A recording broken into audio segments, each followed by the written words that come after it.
Good morning, Assalamu alaikum, everyone. Thank you, everyone, for taking the time to join this YPC webinar on our, theme of the continuous theme, what we have been doing, collaborating with multiple alumni.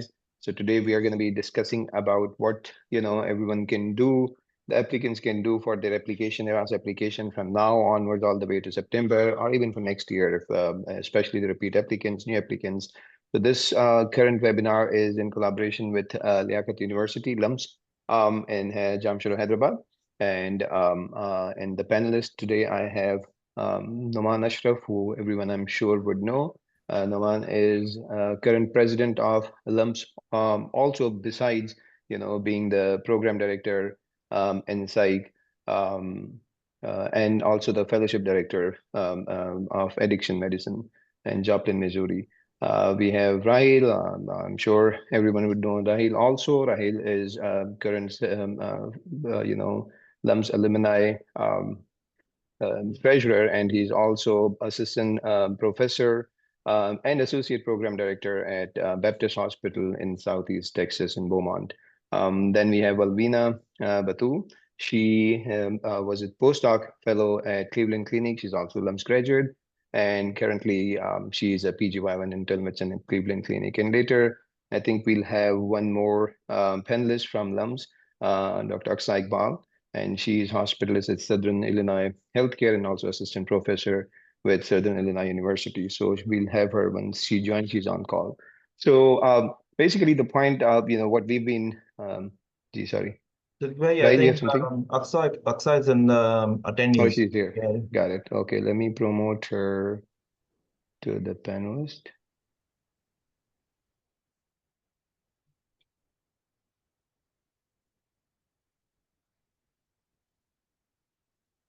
All right, great. Aksai, so you are here. We can see you.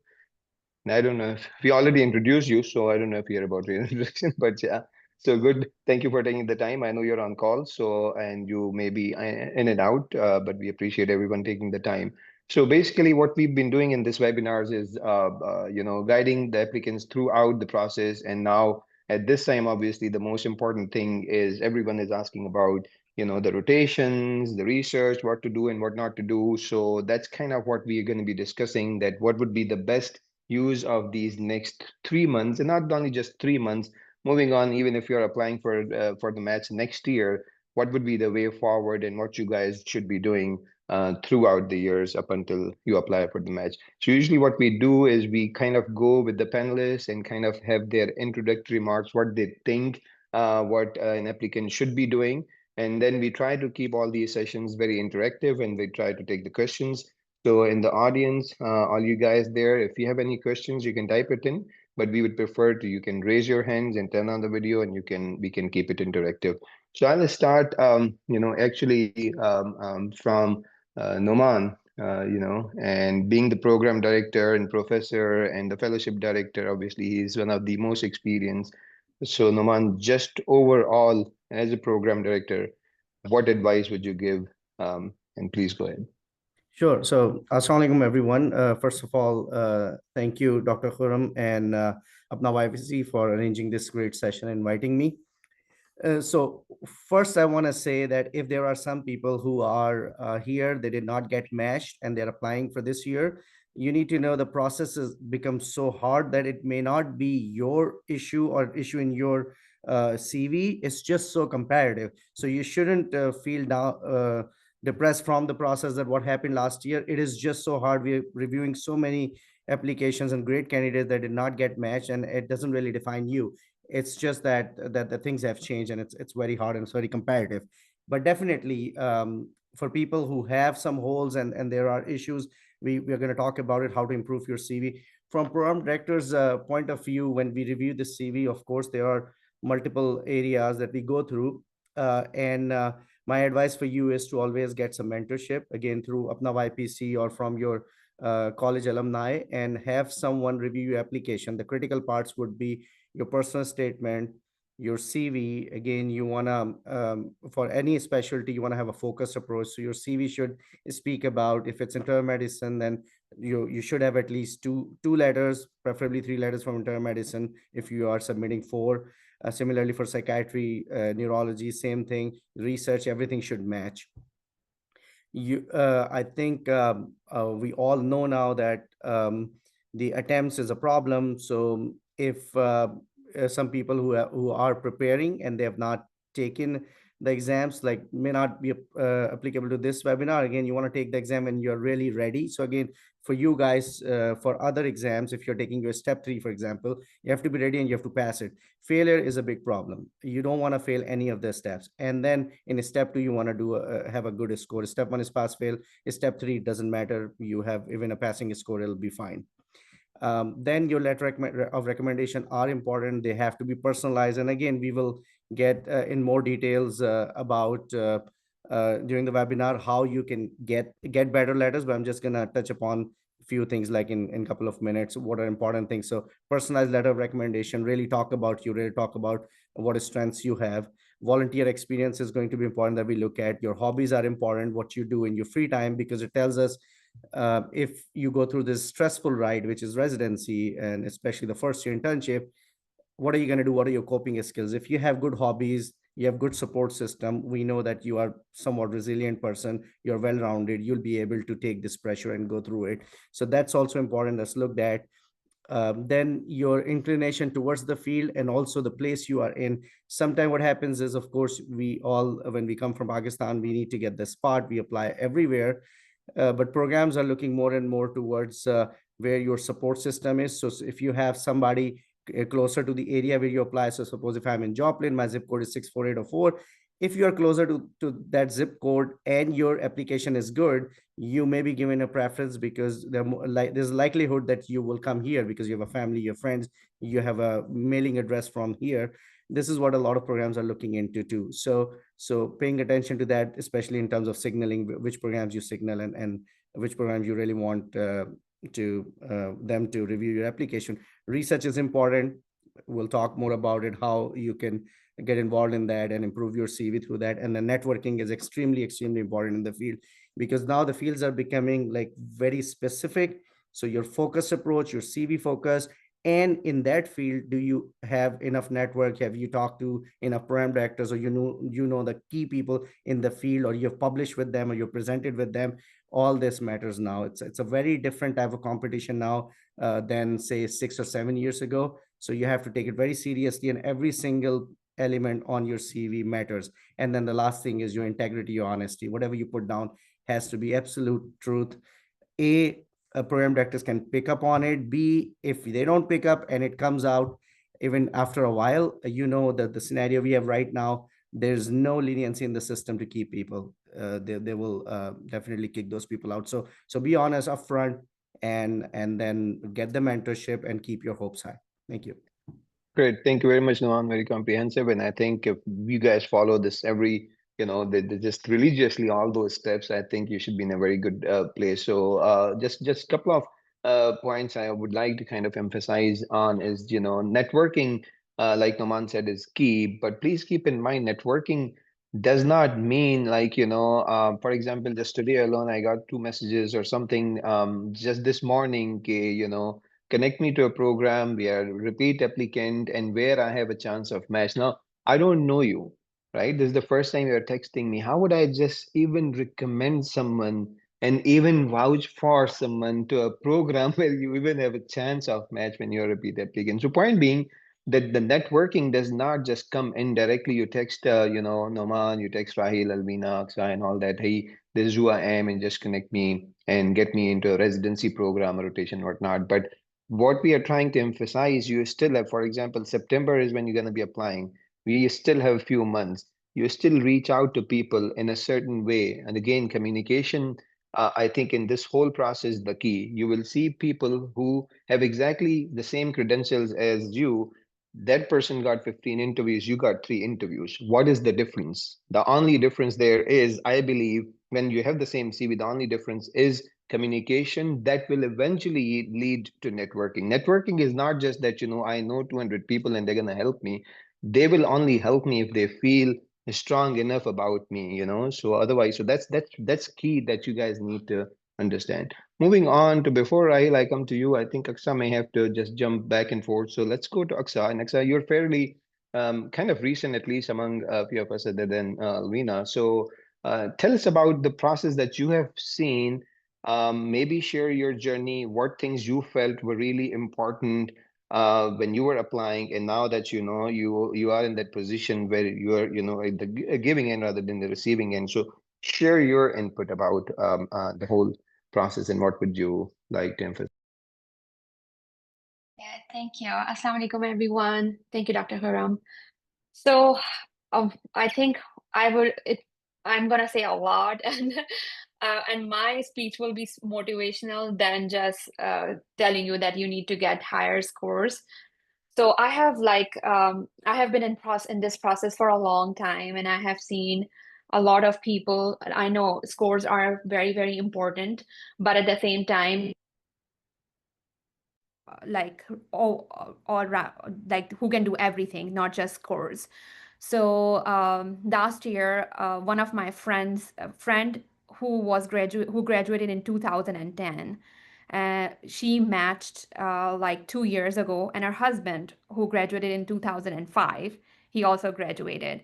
And I have seen a lot of people who had attempts, they also match. So a few things that I would like you all to do to get into this process.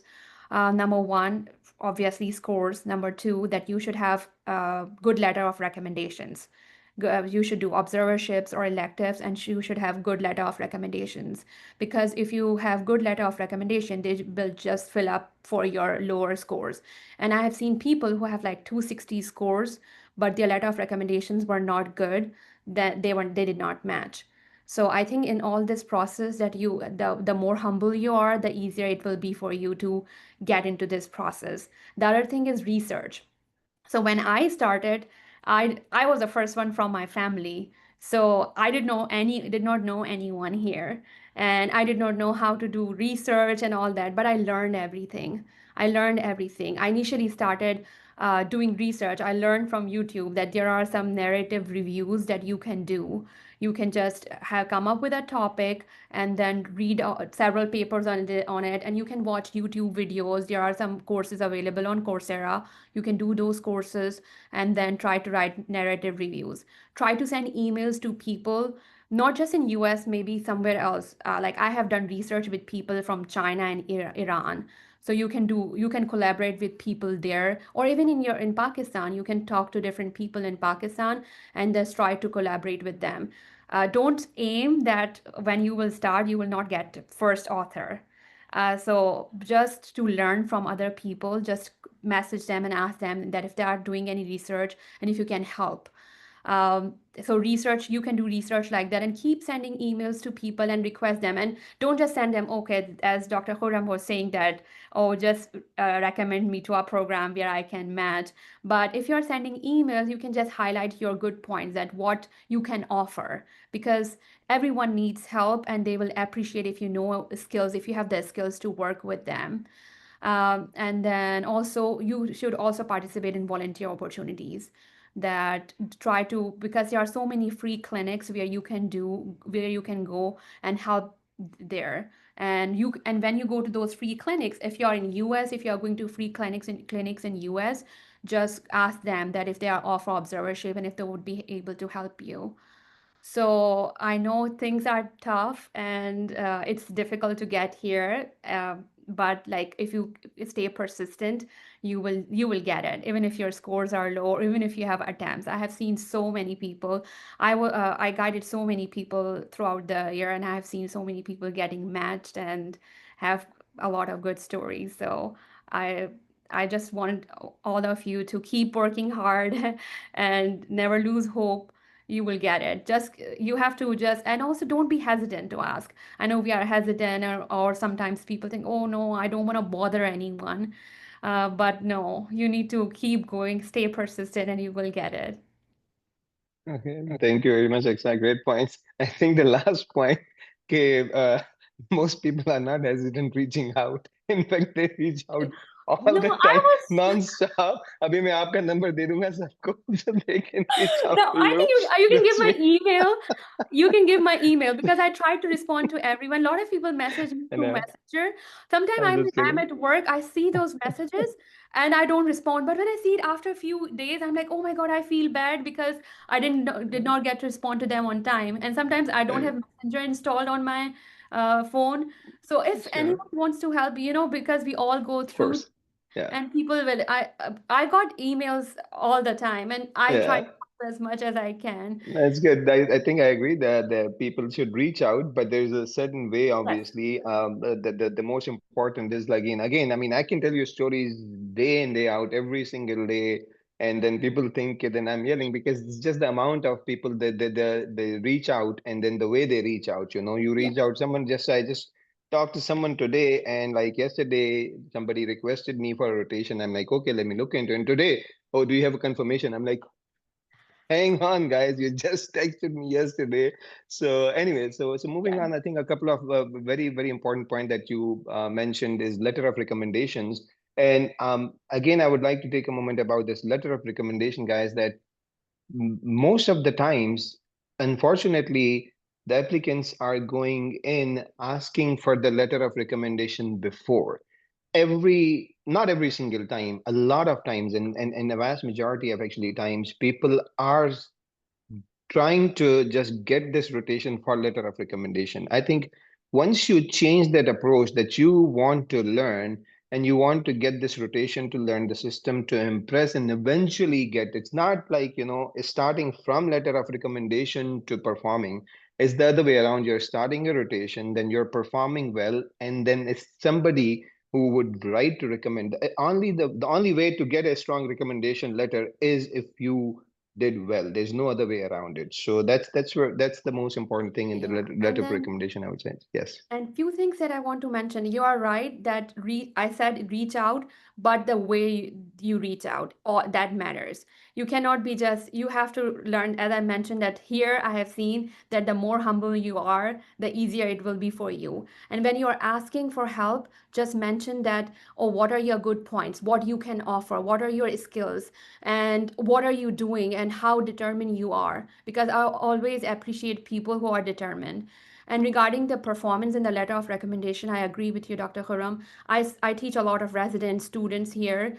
And I know we think that when we go to the doctor and ask them several questions, they're going to think that, oh, we are smart and we are asking a lot of questions. I appreciate questions a lot, but I have seen people like you have to just, if you are going somewhere and you know things and you offer, like, try to read papers and try to contribute into something, and then once you contribute and think and people think that you're helping them, then they are definitely gonna give you good letter of recommendation, or they might want to keep you.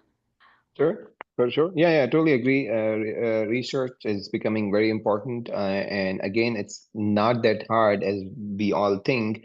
Like Akshay, you mentioned my first ever abstract in my life that I wrote was in the second year of my residency, and I started my residency pretty late, and 90% of the kids applying here are pretty young, meaning that you can learn things when you're younger as compared to when you're older. So if I can learn and then later on, obviously, I published a lot and I get, a lot of things through that and all that. Definitely, when there's a will, there's a way. So moving on to Rahil, and we'll dip more about research once we get to Alvina. Before that, let's touch base, Rahil. So you're also in this role of being the associate program director. You review a lot of CVs, and you are the one like Noman who decides, who to invite for interview. And obviously, every specialty is different. I understand, but the general criteria, I guess, stays the same. So, besides just in a general overview that you would like to give, I would like you to comment specifically on, for example, the factors that the filters, especially, and also, what filters generally programs look. For example, most of the times the scores, average score these days in pretty much every specialty is now becoming 240s, 250s. So probably that is obviously the filter. But other than that, also if you can comment a bit about signaling, that's something that is new, and how can one, make use of the signals the best way in their benefit. Thank you, APPNA YPC, and then thank you for inviting everyone for letting me join this session. So, speaking of filters and then especially signaling, I think a lot of people don't know how to use signaling. Honestly, this year I was actually actively and keenly involved in interview sessions and selecting applicants. We figured out like people did not signal at all, and then they did not make a use of those one. They just like some of them were only in the East Coast. So they use all the signaling on the East Coast without realizing there are IMG friendly programs in the southern part of the United States. So when you're signaling a program, do consider your location, right? Is it IMG friendly? If you have a family member there, do you think you will be able to stay there for 3 to 5 years of depending on specialty? And what I have seen is that, especially in the community, I belong to community residency program. These community programs are about family, about community, right? So they want people to stay there. Recently, the hospital CEO and DIO, we in a meeting with GMAC, brought up that why residents are not staying here. And for this year, let's make a policy where we will rank people who want to stay in this area. They want to serve. Why would we spend so much time, energy, and effort on training those? And then after that, they leave. So why is that? So signaling is important.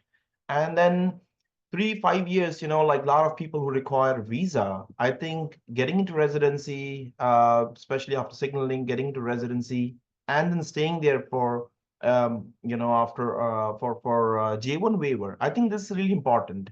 And then um, I think the one needs to be honest to themselves.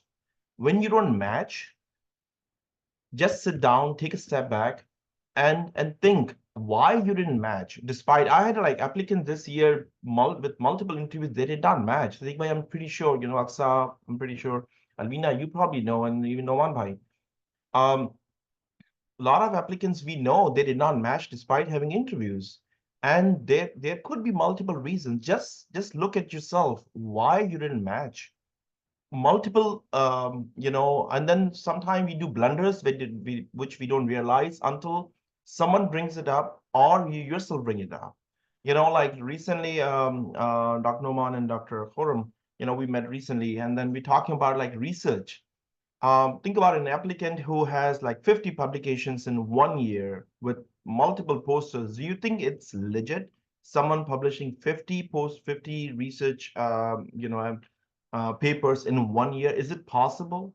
And then, taking a step back, even in the meeting recently, this was brought up that people know, even the residency programs, the DIOs, the hospital administration know that the research, we are making this research business shady now because multiple research publications in 1 year, posters like 100 posters. Recently, there was an APA, American Psychiatric Association, where one applicant submitted 75 posters in 1 year. That's not possible. Guys, please be careful. And then you are closing the doors for others too. You're closing the doors. We cannot push, even despite being in the faculty, despite being at the program leadership, we cannot force people. We cannot like vouch for you guys if you are not honest to yourself. I hope this answers the question, Zigbay. Sure, yeah, definitely. I think a great point, and it needed a more emphasis, like Nomanchad said, integrity and honesty are important, and kids don't realize that, this is our job day in, day out. When we are interviewing, honestly, it just comes in like in a second that if you are a real person, if you are fake, there are people I know who have 40 publications and not able to get a postdoc research job, which is almost unheard of, right? Because kids these days think that it's just the quantity that it matters. But I guess Elvina can talk more about it since she had that experience. It's not just the quantity, but when you are looking into those kind of jobs, it's the quality that matters. So Elvina, now, obviously, I would like you to share your journey. You are one of those very few candidates, especially coming in from LUMS, who was able to get a postdoc research fellowship, that too at Cleveland Clinic, and I think you were in med school at that time. So that's very rare, and that's generally, not that common, especially from an alumni where we don't have that much of support, at least when you were applying at that time, like maybe 4 or 5 years ago. And how did that translated into, being matched at Cleveland Clinic again, which is very rare. I don't know how many alumni would be at Cleveland Clinic, but obviously that's rare. So if you can please share your journey, and also how research is important and how to get into those kind of jobs, please. Totally. Thank you, Dr. Khurram, and thank you, APPNA YPC, for inviting me. So I think as a fresh graduate and somebody who recently went through a match, I would like to go in detail about how you can make your profiles stand out from other people and how you can use research to get a position here, postdoc plus residency. So I think everybody these days, as Dr. Ashraf talked about, they're all people with 260 scores, exceptional profile. They all are great. So how do you play strategically that you stand out among all those people, and how you can, even if you have a red flag, for example, how you can fill up for that? So for me personally, I think I was in a university where we do have enough resources. People think LUMS doesn't have enough resources, but we have research workshop, we have access to SPSS, we have access to statistical analysis. We have Dr. Benefsha, who I was lucky, I ended up going to one of her workshops and she was teaching people about research. So at that time, I started watching videos on YouTube and I worked with what I had at that time. And then we had this like posters, even at the LUMS, we have international conference, which also happened at LUMS. So I was able to participate in that, and I was able to do research elective at Hopkins as a medical student. So that also helped. So I stayed in touch with those people in America. I kept publishing with them, and I was able to get a good number of publications while in medical school, and that really helped me get research position. What happens here, as Dr.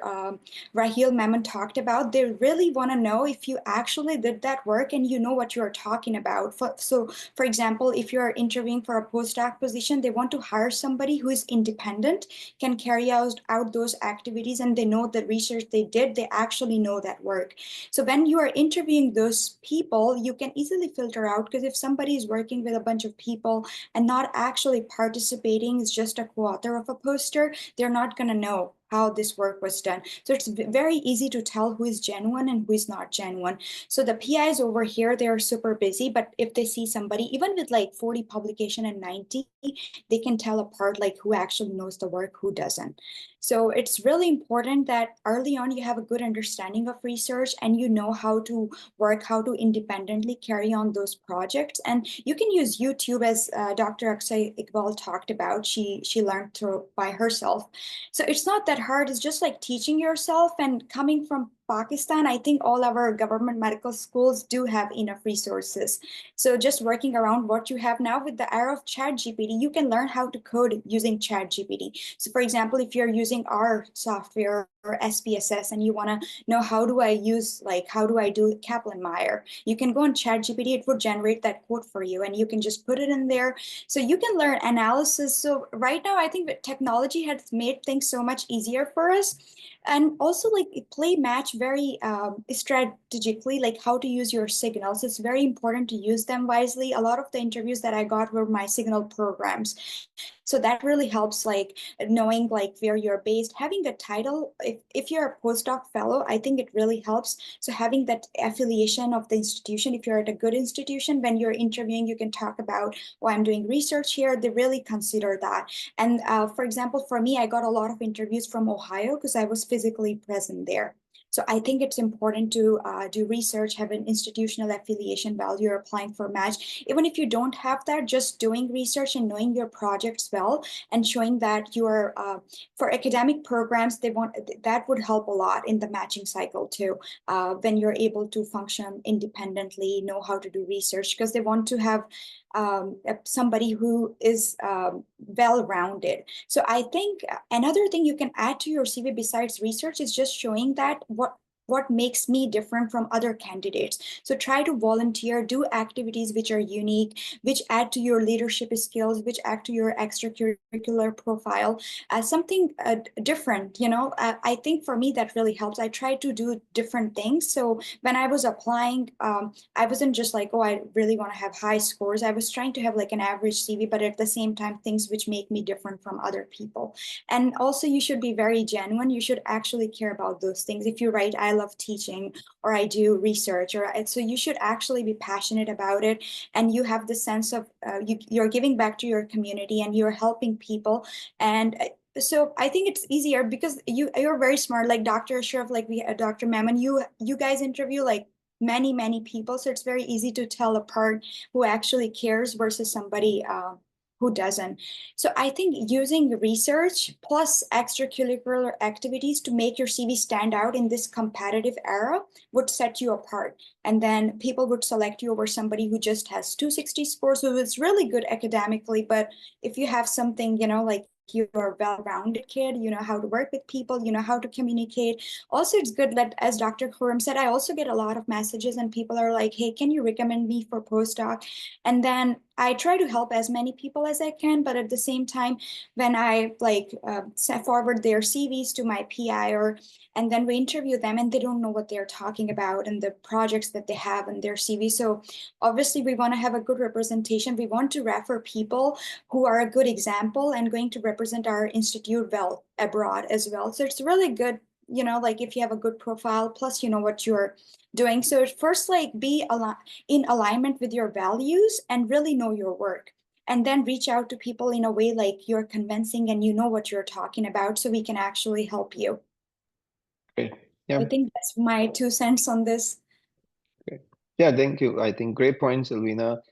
So moving on to, I think let's keep it interactive, guys. Please raise your hand if you guys have any questions. I would prefer that you, okay, so we have Aram Ahmad. I will, Aram, please unmute yourself and ask your question. Hello, Assalamu alaikum. First of Awesome. all, thank you all for being here and delivering such important information. I really learned a lot from all of you. Appreciate your time. My question is regarding being an old graduate who did USMLE. I'm USMLE certified. I've been in the United States for a long time, but had some family situation, and now I'm coming back to residency application. I do have clinical trial coordinator research experience in cardiology and had done multiple researches with the cardiology group, and currently am advising USC oncology research.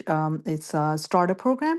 We are going to connect patients with complex cancer, clinical trials. That's underway, so I'm working there. My question is regarding, I would like to, apply this cycle in residency, but being an old graduate, how, should I address that part? And also, there is like a concern for me again, that my application is gonna lack the experience that people my age, you know, expected to have. So how to navigate that? And my final question: whether do I stand a chance at all? Should I even just consider this, or just change my path for my career? Thank you. Got it. Thank you for your question. So I think I'll suggest you can reach out to one of us and we can review your CV and then guide you specifically about the details we need to know, your scores, what you have done, and so on and so forth. But like everyone mentioned, we have seen a lot of candidates. Just this year alone, I have a mentee who is even older than me. She's a 2002 graduate and she matched this year. So, but Noman, I would like you to answer. But Aaron, please feel free to reach out to us and we can have a detailed conversation with you. Right. But Noman, if you'd like to just in general about the older Sure. graduates and what they can do to make. Right. So I think with older graduates, the problem is you got to make yourself visible to the program. So how do you make yourself visible? Things that we talked about, networking. If you are in research, you work with people who are in the program, either core faculty or program directors. either present in a workshop or do a paper with them or a poster so they know you and they can extend the interview. Definitely they want to hire you for the clinical knowledge and they want you to work as a resident. Your research is going to be a plus, but they would not hire you based only on research. There are some university program, they have a research track, they may be looking at it, but majority they want to know clinically how sound you are. So you will have to take out some time and do some rotations, either externship rotation if you're a citizen, you have a green card, or observership if you can get anything. Work in those programs where you think you have a chance.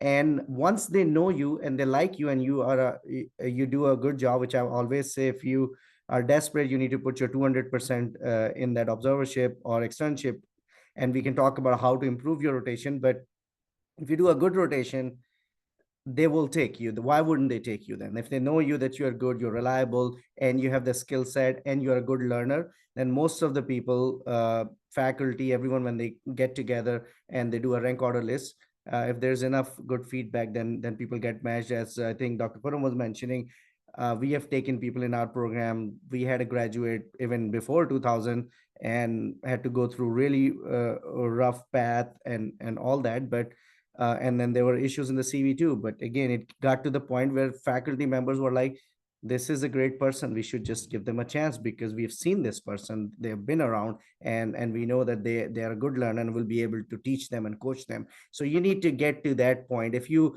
are thinking you'll just apply and somebody would come across your CV, then it's going to be hard because it's a, there are 300 other applicants, they have better CV than you, so it becomes harder. So you have to present yourself to those people, you got to find a way to connect with them, and that's the only way to get across this barrier.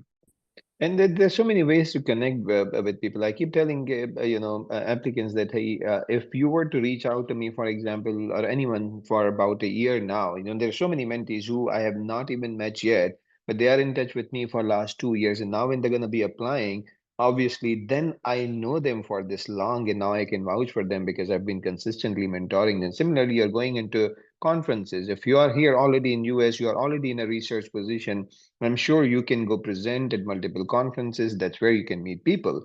There are multiple ways to connect. You can reach out to people on LinkedIn and so on and so forth. And just like seeking guidance, do not ask, favors right away when you don't even know people that, hey, can you get me an observership? Hey, can you? I'm just reaching out to you just to kind of get some guidance. I mean, I'm sure if you're going to reach out to 100 people, at least 10 of them will reply to you, okay, sure, how can I help? And then you start to build on connections, and then somebody sees you're genuinely interested and you're putting the effort. Obviously people have gone long way for a lot of people, like, out of their way to help them out. Okay, taking next question from Abdul Basid, please go ahead and mute yourself and ask your question. Hello, assalamu alaikum. Greetings to all of the speakers. I'm finally a student at LUMS MBBS, and I passed my step 1 last year in November, and I'm currently preparing for step 2 as well as looking for clinical experience. So my question is related to USCE, what would you guys rate electives and observerships? Like, how would you compare those two experiences? What would you rate them on a scale of 1 to 10? And I'm at a place where I need to make a decision because observerships, I can get them by cold mailing, and but electives, they are tough to come by because they are most often done in a hospital. And electives are also costly, like minimum $3,000 for a single month of elective. So if I do invest that much on like 1 or 2 or even 3 months of electives, will that eventually pay me back? Will it be a great investment, or should I just give my step 2 right now and then go for observerships later on? Thank you for your I time. get your point.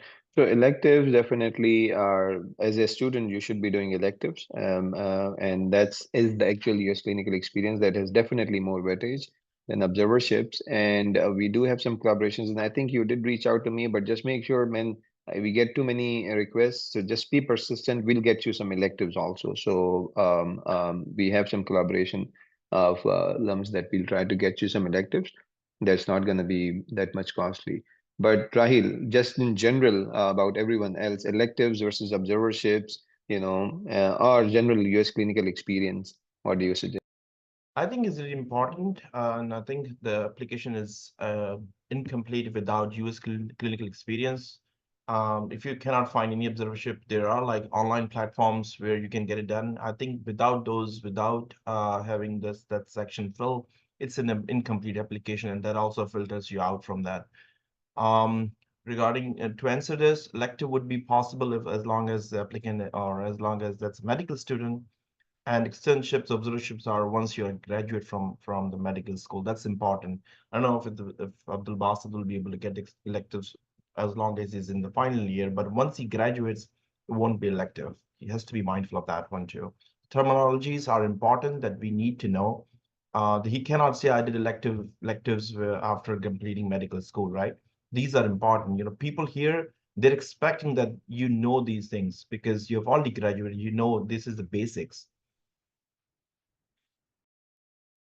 Thank you. Hope this answers. Yeah.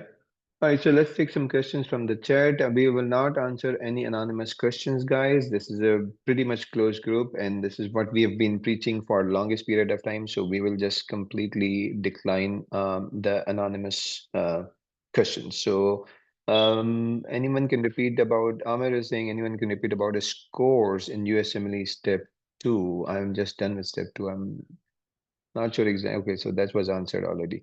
Shazeen is saying, Aksa, thanks for your insight. You mentioned one needs good LOR. I just have a question. When the preceptor does decide to give you an LOR and on his own, and is also impressed by your determination, what makes the LOR good? So, Aksa, do you want to answer that? Yes, so few things that makes that they want to know that definitely you are determined, you're hardworking. The things that program looks for is that you're humble, you're ready to learn.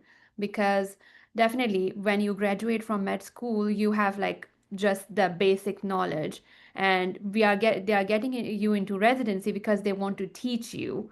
So obviously knowledge matters, but at the same time that how much you are willing to learn and how much you are willing to contribute, and you're humble, and then you're working hard. So these are the things that are very, very important.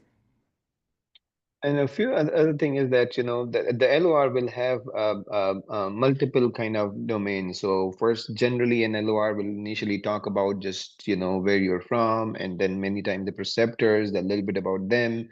Then it talks about like general about your rotation, like she said, maybe touch upon your general knowledge, your clinical knowledge, and everything. But I feel when I'm reading letters of recommendation that I'm writing, when I think. The things that will stand out by this time when you have this kind of a scores, when you have this kind of CV, obviously your clinical knowledge is pretty good. That's very obvious. I would like to know as a person how you are, how integrity, how honest, how your punctuality, your overall communication. What other people think about you in the hospital, at the floor, in the ICU, or in the lab?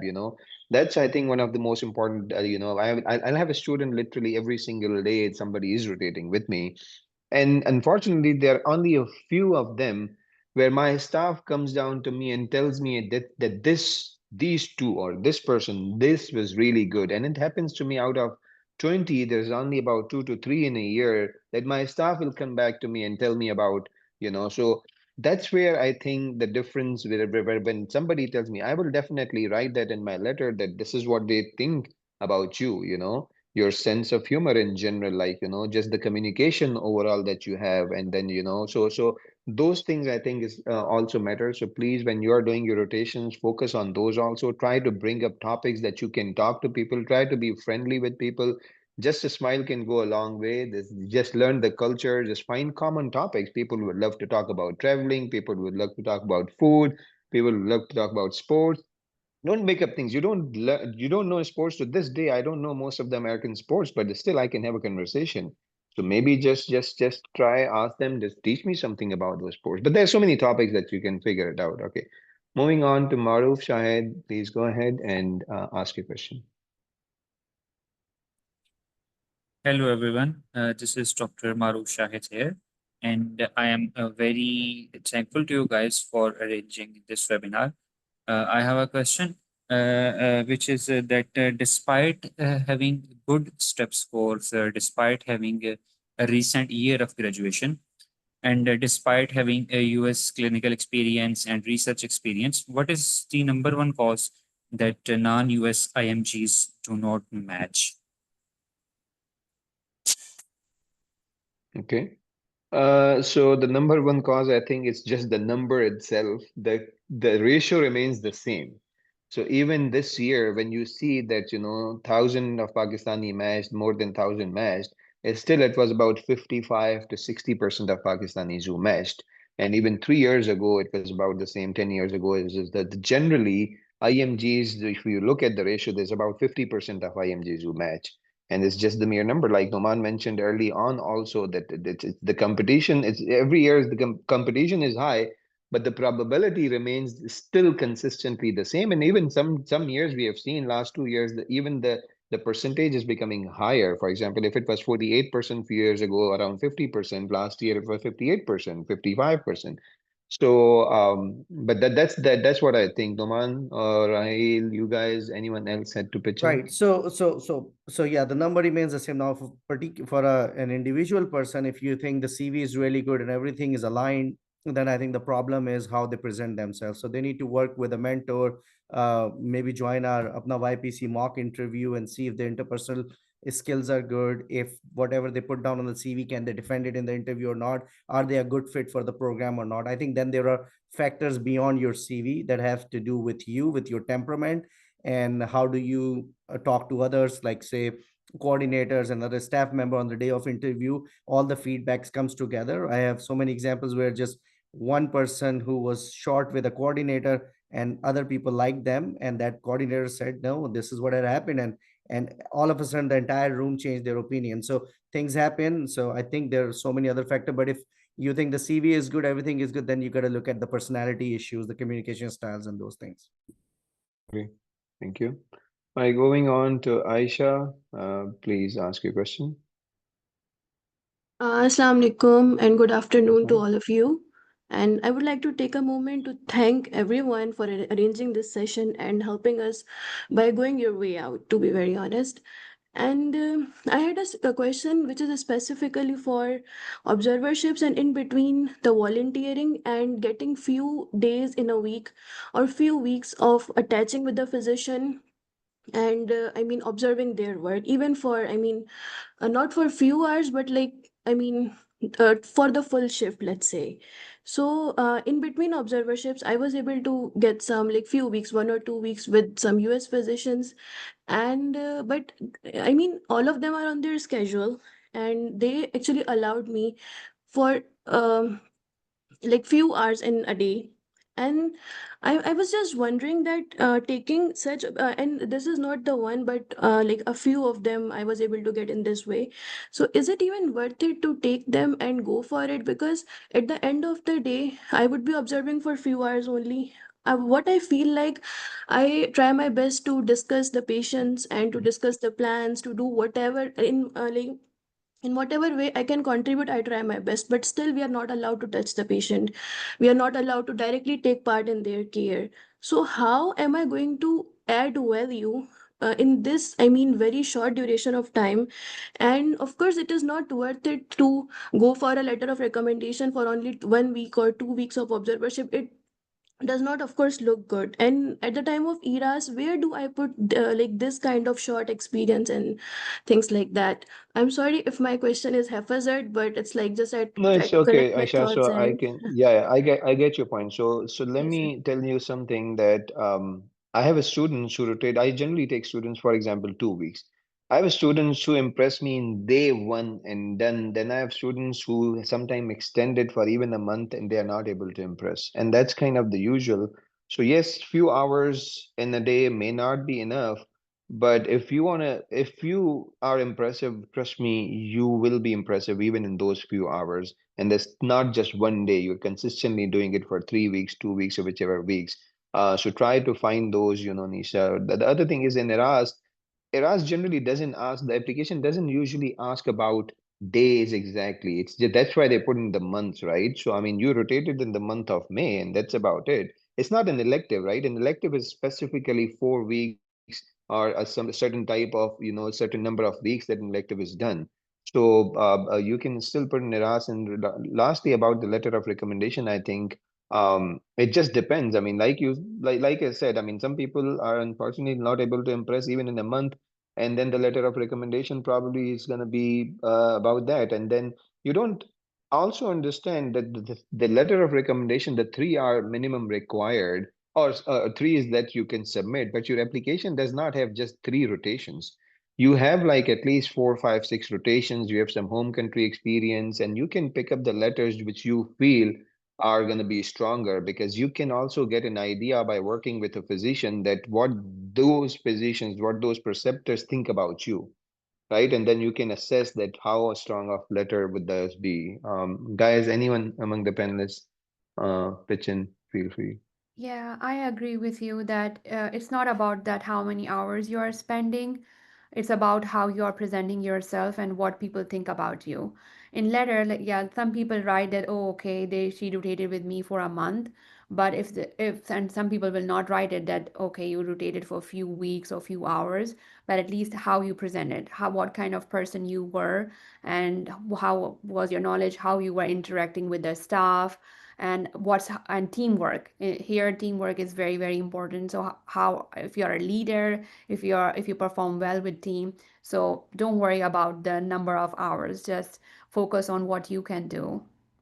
And Also, also, one more important, yeah, go on, Noel. yeah. So one thing you can do again, when you talk about the hands-on experience, you can only do hands-on experience when you ideally are a citizen or have a green card and you have the malpractice insurance. So you don't want to even mention that if you are on a visit visa, you cannot touch the patient with that without supervision. You can only see the patient in the presence of your attending. You cannot do it without them. Now they may allow you to do examination, which is fine, but it's going to be under the supervision. You cannot alone talk to the patient when you are doing observership. So it's okay to do observership.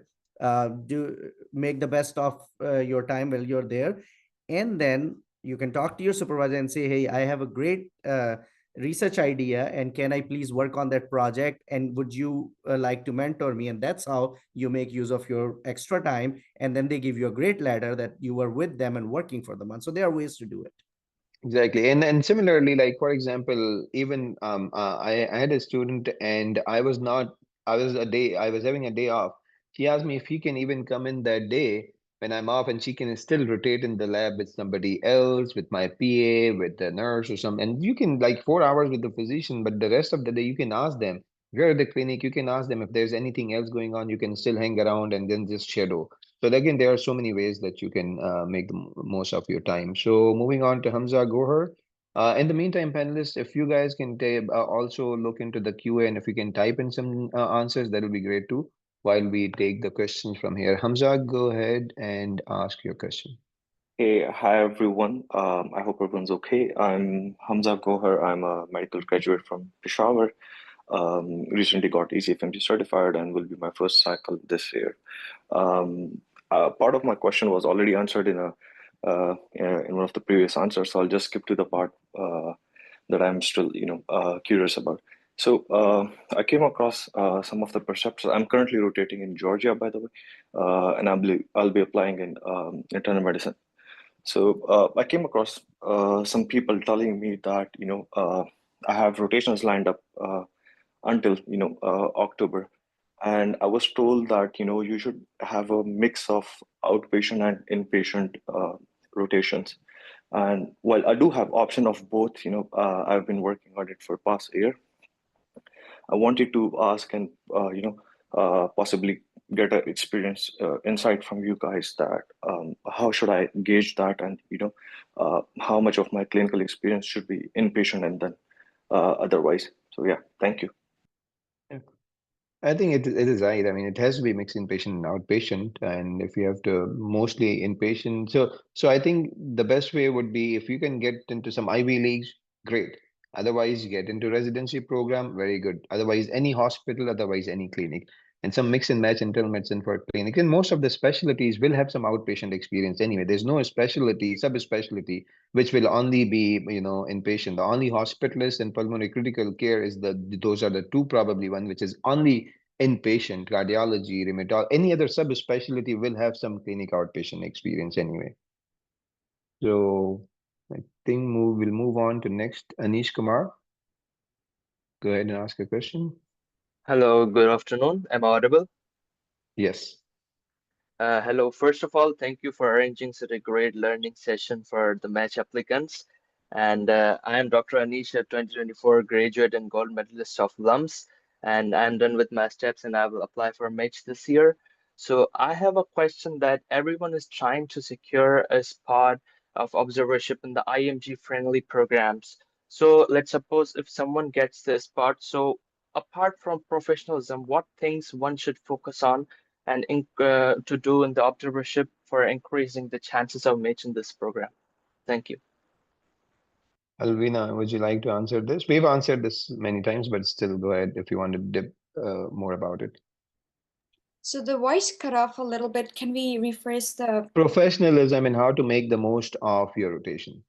Of course. So I think it's very important to make most out of your rotation in a way like, you're out there asking questions, interacting with the team. At the same time, you're very humble and also trying to learn and help out. So it's not always about being smart. They want to see it's a team player.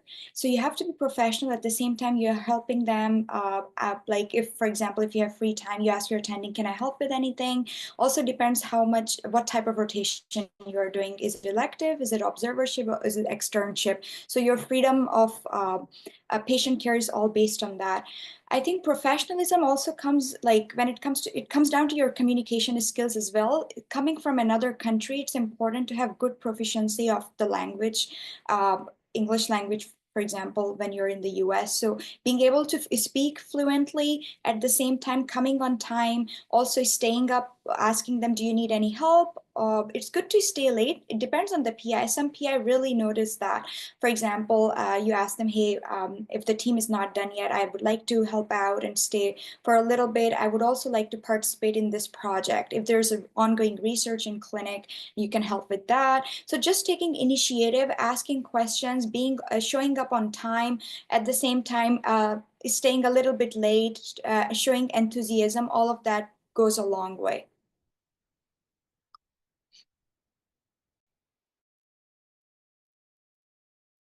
Okay, so I think Khurram signed off for some reason. I don't Anyways, know what just happened. okay. Are we guys still in the meeting? I don't know. My Yes, yes, laptop yes. is just Yeah, Yes, the everybody power. is in. I think it's a power shutdown. So that's weird. I think we have a power shutdown here. Pakistan yaad aa gaya. Chal. We have Momina Abid, I think, with the question, or she already asked. There are some people with the hand up. So I'm on my phone. If somebody else can kind of take over. Noman, are you the host So I or think Rahim, whoever is Alvina became the host. host? Alvina, if you want to see if there's somebody who wants to Okay. ask a question. Yeah. Yeah, I think. I think Anila has a question. Anila, do you want to go ahead?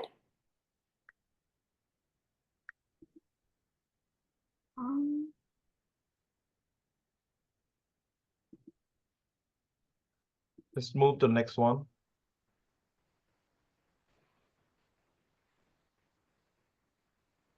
Ariba.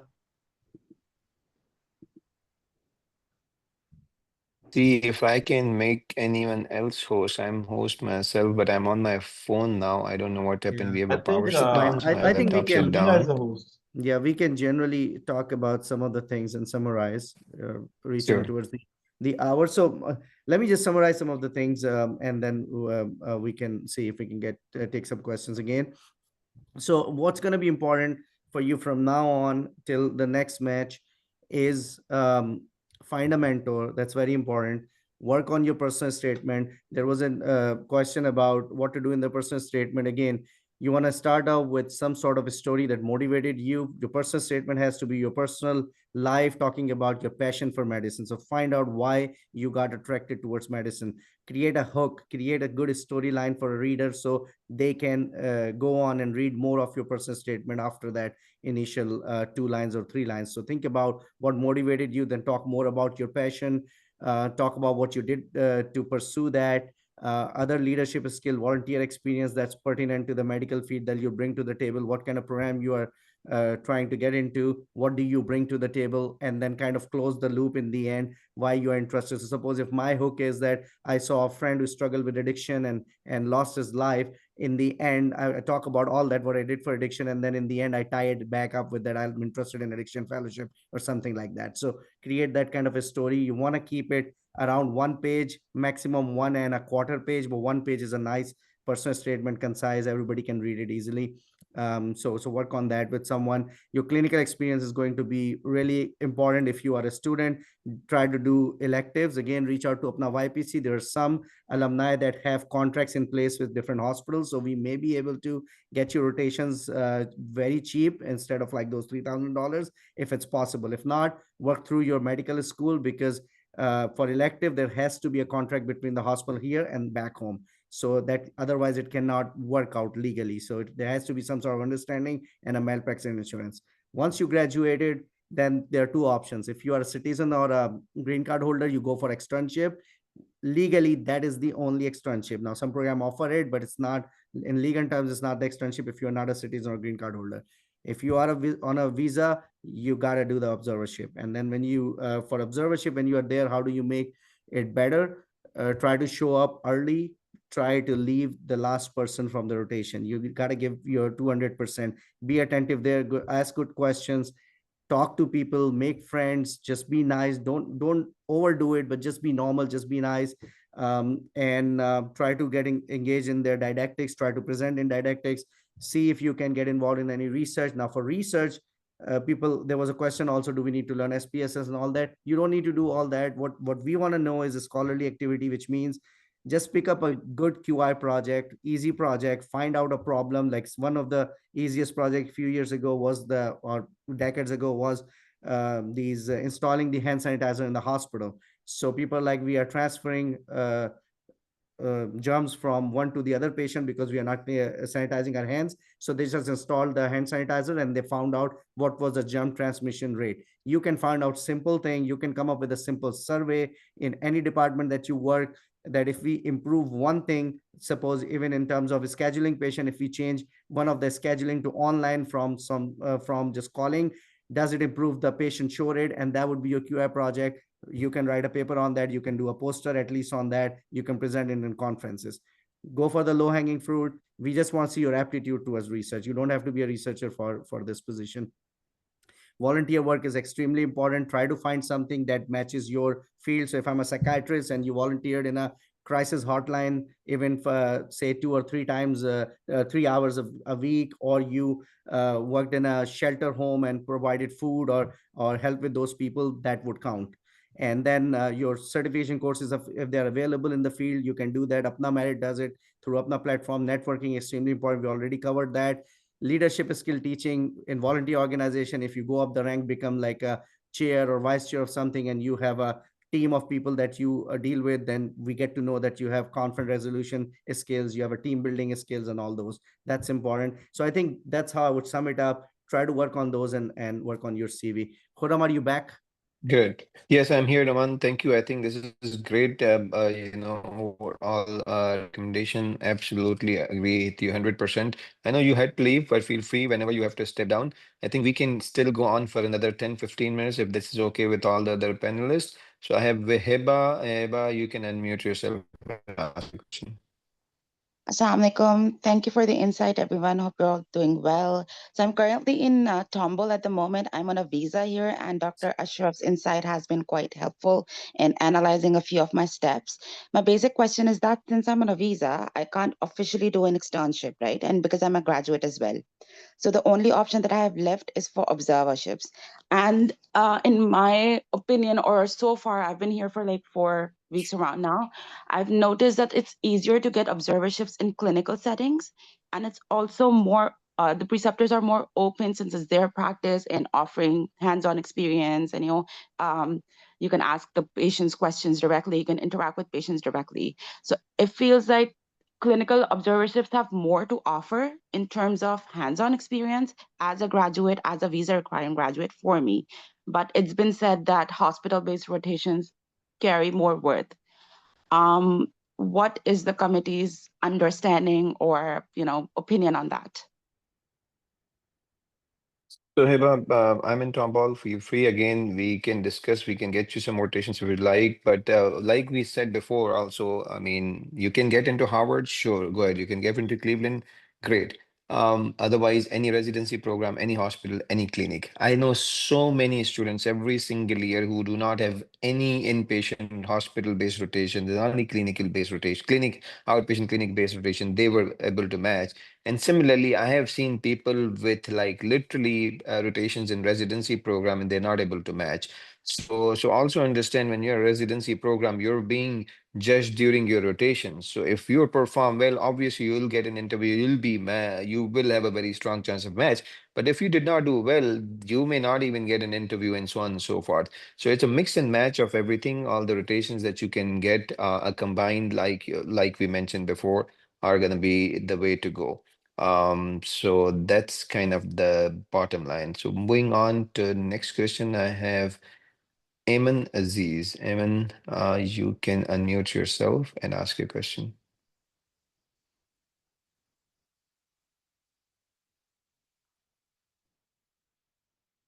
Yeah, Ayman, go ahead.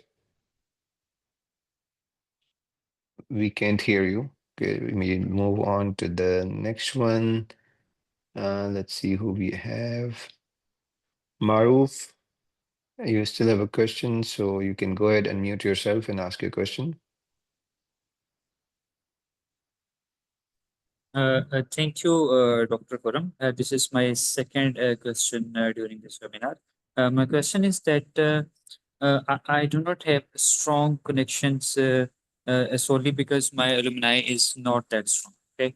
And I will be visiting the US later in this month. So can you please guide me on how can I build strong connections during my trip that can get me some interviews during the match season?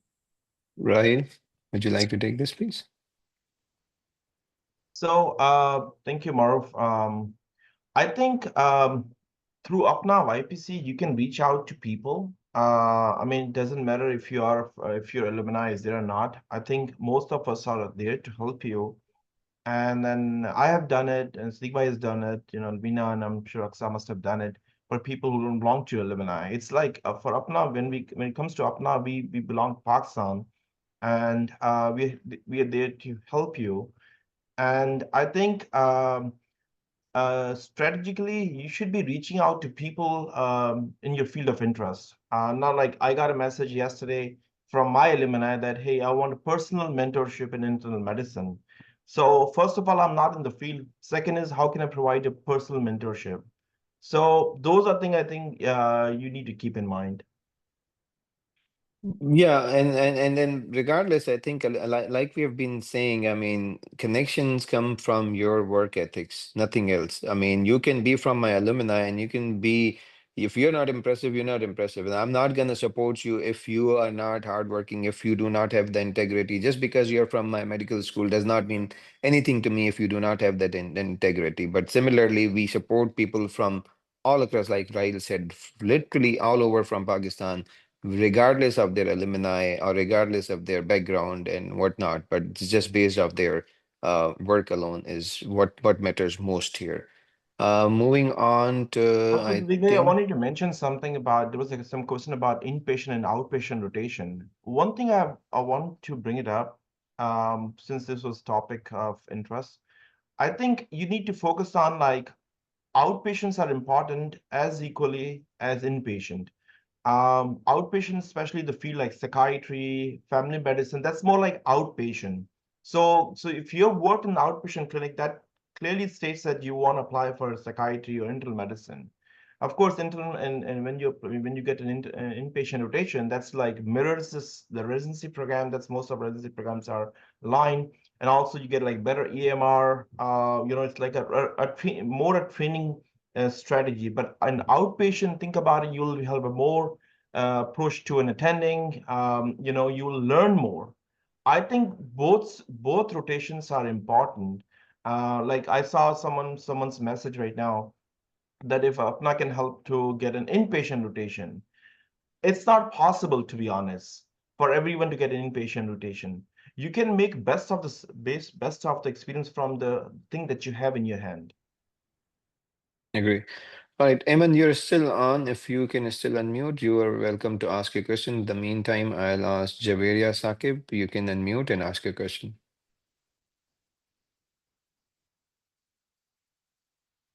Javeria, you can unmute yourself and please ask a question. All right, Hello, am so I audible? yes, go ahead. Assalamu alaikum to all of you. First of all, thank you for arranging this session. So, a little intro about me. I am a 2022 graduate of Dow Medical College. I'm currently in the US, having completed one of my observerships in Tomball. It was a mix of inpatient and outpatient rotation. I'm currently done with my step 2, and I believe my score is below average. For internal medicine, it is in the high 230s. So my question is, currently, since I'm on a visit visa, but I plan to revisit the US during the interview season and that on a dependent visa. But I would still be a visa requiring candidate for this math cycle. Considering that and also having a geographic preference for the Pacific region in the Northwest area, including Washington and Oregon, would it be advisable to mention my dependent status and geographic preference, knowing that that area is not IMG friendly in my application, personal statement, or maybe addressing that in the interviews? Would it be okay or may negatively affect my chances? Aksa, do you want to take this? Did you get the question? No, I Rahim? think I got it. So I Yeah, think this okay. I already answered the similar question on chat box. If you're applying to a program or if you're signaling to a program and that's your geographical preference and that's not an IMG friendly program, I think when you apply to a program or when you are signaling program, despite considering all these limitation, you must have some kind of a strong benefit or I would say inclination towards getting into the program. Then you have to prove your candidacy there. To be honest, Okay. maybe doing research there or knowing someone in the community. You have to prove it if you're applying to a non-IMG friendly program. Honestly. Okay. Okay. Thank you. Okay.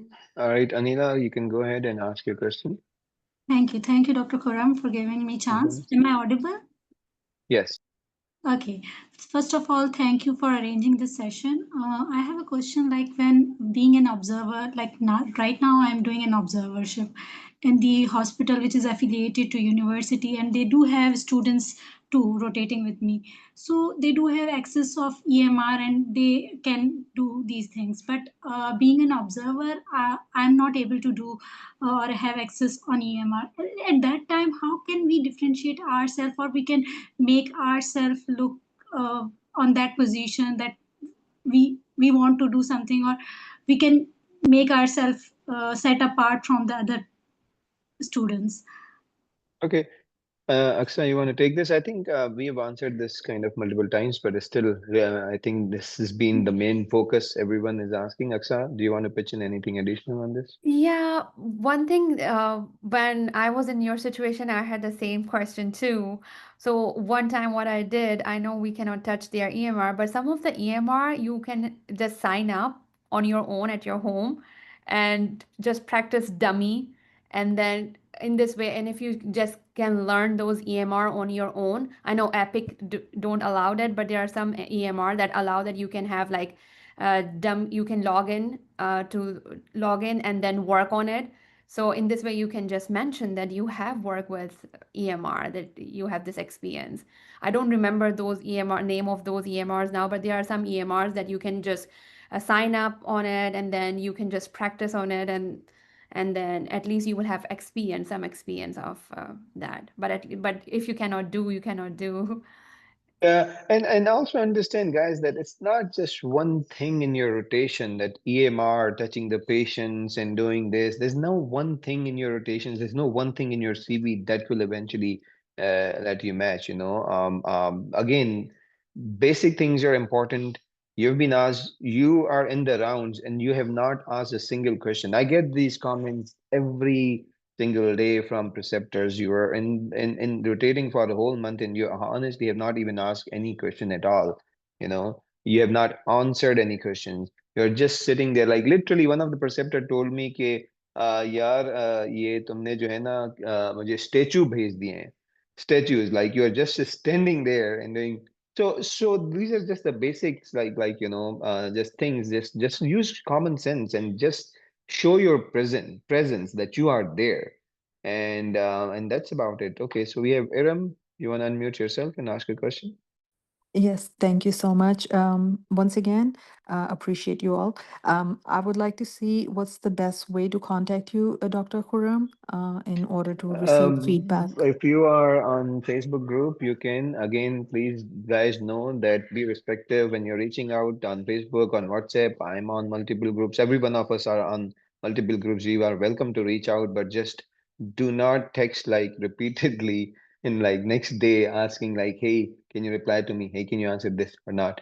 But just use common sense. Just use common sense. You are welcome to reach out to any of us. We are saying it again and again, but just be patient to our replies. Moving on to Larib, please go ahead and we'll just Rahil, you can leave. We'll just finish up in next 3 minutes. So Larib, please go ahead and ask your question.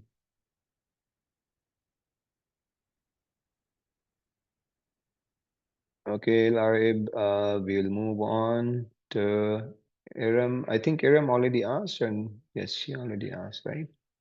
Marvi, Devi, you can unmute yourself and ask your question. Hello, thank you for opportunity and thank you so much for arranging this session. I'm Marvi and I'm a recent graduate from Ziauddin. I'm currently doing house job at GPMC, right? And I wanted to ask that I have been trying to reach out like for my observerships, but I haven't like not been successful so far. No positive response. I wanted to ask if it is worth like going for an observership at Columbia University for 25K. I'm really not willing to do that, but I have been like trying so hard.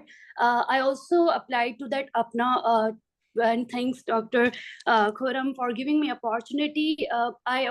But unfortunately, I couldn't reach out to that preceptor. But I'm not sure. But I'm been trying so hard to get an observership. I'm done with my step 2, and I'm also done with a few volunteer experiences here right here in Karachi. So I Okay, hope so. so basically, yeah. Okay, so we'll get you if you're applied and if you were selected. Just reach out again. We'll No, get you no, some I want observership. to add, I'm sorry, I want to add, thank you so much, but I also reached out to you back and you helped me to connect another one, but I couldn't make it due to some, like I wasn't able to get a particular, area and accommodation and That stuff. yeah, so So that that we was from cannot my help you. side. So okay, so I got you. So that we cannot Yeah. help you. Obviously, we cannot make rotation based off your geographical preference. We can only offer you what we have. That's already you can see how big of that help is. You're paying $2,500 versus paying $100. I mean, there's like it's just not. But otherwise, this is another common question: is if it's worth paying $2,500. If without US clinical experience, there is almost no chance that you will get interview. Now, if I can afford $2,500 and it does not affect my life and my parents' life, I would pay it. But I'm taking loan and I do not even, I can hardly, afford to pay for my residency application, then obviously I can't afford it. And this is something that you can decide on your own. But that's something, I mean, if paying $2,500 versus going somewhere else, keep in mind when you're applying for residency match, you need to have a certain budget. You need to go out for rotations. So you keep that in mind that there's going to be at least $1,000 to 18, 17, 200, $2,000 a month that you might have to spend. And obviously, I understand people try to stay in New York because it's kind of cheaper. You can share the accommodation and share the cost of living and all that. But that's something that only you guys can decide. I think we'll leave it here. The questions can go on. We try our best all the time that to answer as many questions as we can. But bottom line is then you can kind of see that the questions, most of the questions are gonna be the the same. The most of the answers are gonna be the same. So we'll kind of wrap up here, and we'll start with Raid. Your closing remarks, your suggestions. What would you tell them how to go? I think be honest, be humble, and be respectful. I think those are three words that I would like to end up my note. Nothing is impossible. Nothing is possible. Everything can be made possible if you stay honest to yourself. I think so. Great, Jordan. Sweet, Alvina. I would say try to make your application stand out so we can separate you out from an average applicant. So try to be honest and really passionate in what you are doing and try to highlight those qualities in your application. Just one comment, Dr. Khurram, there was a question that I noticed. Somebody from Duke was doing research and now they're an EPIC analyst over there. So for this particular individual, I would say there is hope. There's a few people that I know who were working at Johns Hopkins and doing masters in MPH, and they matched years later. So just have somebody from your institute vouch for you when you apply in the match cycle and make sure you are doing some clinical work with them. So there is hope you can definitely match.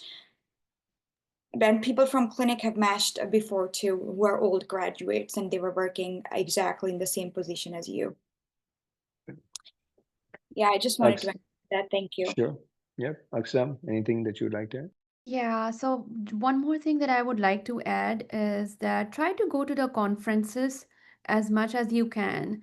I remember before getting into residency, I went to American Medical Association conference, and I met some of the friends, and I started doing research with them, and I still do research with them. So, and you make lifelong contacts there, and also it helped me a lot. So keep doing that and stay persistent. You will get that. Yeah.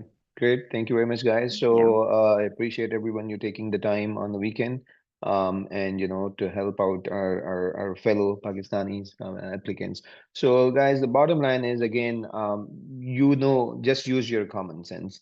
Just know what the usual application is. Again, understand what is an average candidate these days. An average candidate has a score of 250. Someone who graduated in last 2 years, who has at least 3 to 5 publications and have some Pakistani experience, right? So that's kind of the average. So anything below that is already below average. And even the average is now that, that this year, just from Pakistan alone, we are anticipating there's going to be at least about 2,000 to 2,500 people who are going to be applying in this match. So just know versus 3 years ago, it used to be only 6, 7, 800 people. So the competition from Pakistan alone is going to be too high.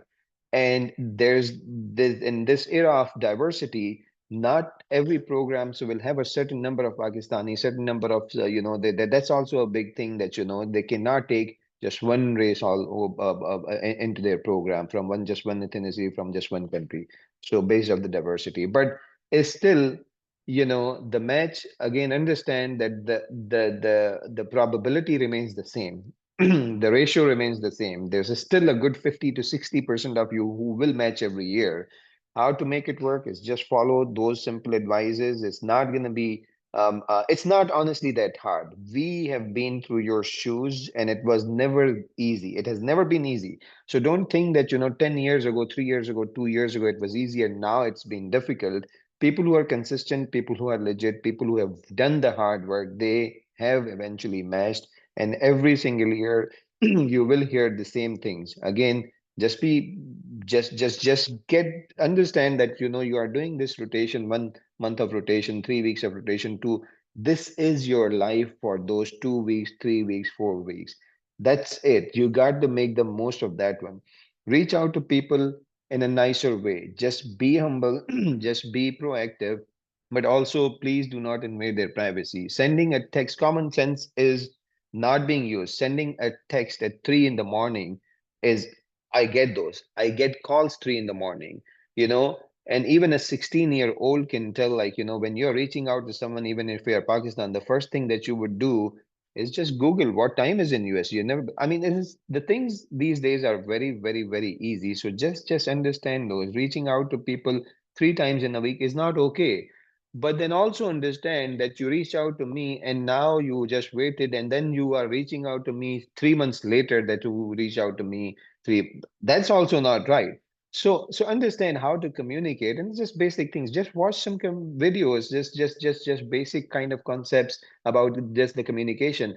Trust me, I honestly believe that the most important thing, the most important ingredient in your success is your communications. You know, there is no other way around it. People with 270s score not able to match, people with 220s attempts are able to match. The only thing is the way you communicate, the way you reach out. Everything else becomes secondary. And then comes to the interview. We'll conduct these sessions kind of throughout the process. Again, sorry we could not answer all the questions. Like we have said, you can always reach out. YPC would be still the best platform. Trust me, there's no other country, there's no other organization that is doing the things that we are doing. There's no other, parallel things that have been happening that we are doing through YPC. You can post question. There are more than 20,000 members. Someone will answer you. It doesn't have to be a mentor. It doesn't have to be one of us to answer. There's people who have been through this process just last year, every year, so they can answer you. So that's the best way to reach out, and we'll try to help you out with whatever we can. This program will be recorded and it will be updated on uploaded on YPC page. You can share it with your friends also. Thank you very much again, all the panelists. Thank you for all the audience, and wish you the very best of luck. Thank you. Allah Hafiz. Thank you so much. Take care. Thank you so much, Dr.